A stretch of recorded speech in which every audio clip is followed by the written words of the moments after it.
पौड़ी गढ़वाल के थलीसैंण ब्लॉक का एक छोटा सा गांव जल्लू अब बन गया है प्रमाणित बीज उत्पादन में जिले का पहला गांव। यहाँ के किसान अब केवल उपभोक्ता नहीं, प्रमाणित बीज के उत्पादक भी हैं। 2023 से शुरू हुई यह पहल NRLM उद्यान कृषि और ग्रामोत्थान परियोजना के सहयोग से शुरू हुई। गांव के 51 किसानों को जोड़कर बना प्रेरणा उत्पादक फेडरेशन, जिसने बीज प्रमाणीकरण के लिए GST और लाइसेंस समेत जरूरी पंजीकरण कराए।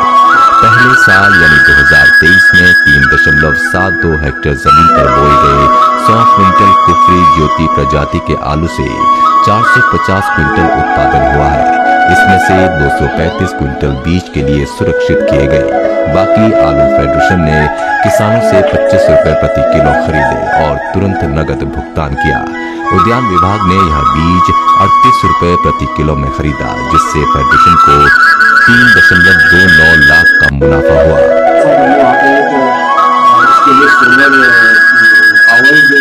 कोल्ड स्टोर की स्थापना भी वहाँ पे है, जिसमें कि पानी जो होता है उसके बीज को वहाँ पे सुरक्षित रखा जाता है और उसके बाद मार्च में उस आलू को लगा के द्वारा ले लिया जाता है और विभिन्न काश्तकारों को उसको वितरित किया जाता है।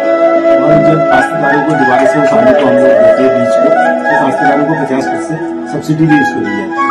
तो ये एक बहुत अच्छा मॉडल वहाँ पे बन के घर के सामने आया। 2024 में दूसरे चरण की शुरुआत हुई। 9.42 हेक्टेयर भूमि, 59 किसान और लगभग 1000 क्विंटल उत्पादन। इस बार 280 क्विंटल बीज किसानों से 25 रुपए प्रति किलो में खरीदा गया और उद्यान विभाग को 40 रुपए प्रति किलो बेचा गया, जिससे 4.25 लाख से ज्यादा का फायदा हुआ।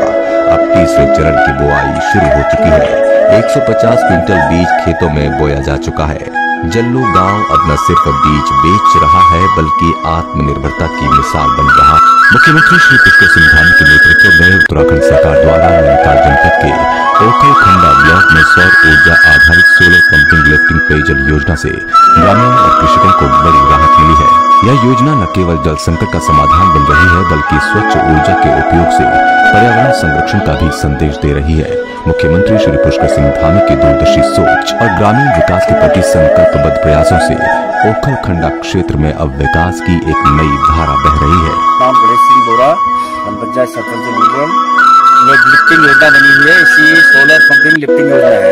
इसका जो हमारा पंप है फैक्ट्रीजा है और ये हमारे करीब 500 मीटर नीचे नदी से यहाँ पर सोलर पंप बना हुआ है। तो हम सिंचाई के रूप में भी जो हमारी छोटी मोटी खेती साग सब्जी के रूप में भी इस्तेमाल किया जाता है। इससे यहाँ पर के जो काश्तकारों का है उनका हौसला काफी अफजाई है। मैं लघु सिंचाई द्वारा 5 लाख की योजना और उसके बाद हमारे मनरेगा से 4,42,000 द्वारा बनाया 4,42,000 रुपये की टोटल मिला करके 9,42,000 रुपये की योजना बनी हुई है। इसके प्लेट नीचे नदी में बने हुए हैं, वहाँ पर 2 टैंक बने हुए हैं। यहाँ से पानी यहाँ पर आता है।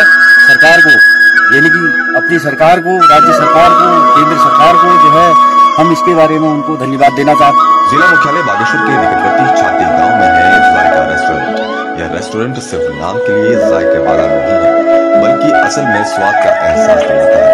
श्री गोपाल दत्त के इस रेस्टोरेंट स्थानीय उत्पादों से बने व्यंजन परोसे जाते हैं। श्री गोपाल दत्त इस रेस्टोरेंट के साथ ही होम स्टे भी संचालित कर रहे हैं और यह संदेश दे रहे हैं कि गांव में ही रोजगार के साधन विकसित किए जा सकते हैं। श्री गोपाल दत्त को उनकी आजीविका का साधन विकसित करने में राज्य सरकार का पूरा सहयोग प्राप्त हुआ है। मुख्यमंत्री श्री पुष्कर सिंह धामी के नेतृत्व में तैयार होम स्टे नीति उनके लिए मददगार साबित हुई है। उनके होम स्टे और रेस्टोरेंट दोनों को ग्राहकों का अच्छा रिस्पॉन्स मिल रहा है। श्री गोपाल दत्त का कहना है कि उन्होंने 5 लाख रुपए का लोन लिया था, जिसे उन्होंने चुका दिया है। उनका कहना है कि सरकार के सहयोग से उन्हें अपनी आजीविका चलाने में बहुत मदद मिली है। उन्होंने प्रदेश सरकार के प्रति आभार प्रकट किया। उत्तराखंड सरकार विकास और पर्यटन को जोड़कर एक अनोखा संतुलन बना रही है। इसी क्रम में काठगोदाम की सड़कों के चौड़ीकरण ने यातायात की तस्वीर बदल दी है। लंबे समय से जाम और ट्रैफिक की समस्याओं से परेशान हल्द्वानी और काठगोदाम को अब सड़कों के चौड़ीकरण से राहत मिली है। मुख्यमंत्री श्री पुष्कर सिंह धामी के निर्देशानुसार 2025 की शुरुआत से ही सड़कें चौड़ी की गई, अतिक्रमण हटाया गया और यातायात व्यवस्था को और भी बेहतर बनाया गया। इससे अब न सिर्फ स्थानीय लोगों को फायदा हो रहा है, बल्कि पर्यटक भी इस सुगम मार्ग से बेहद खुश नजर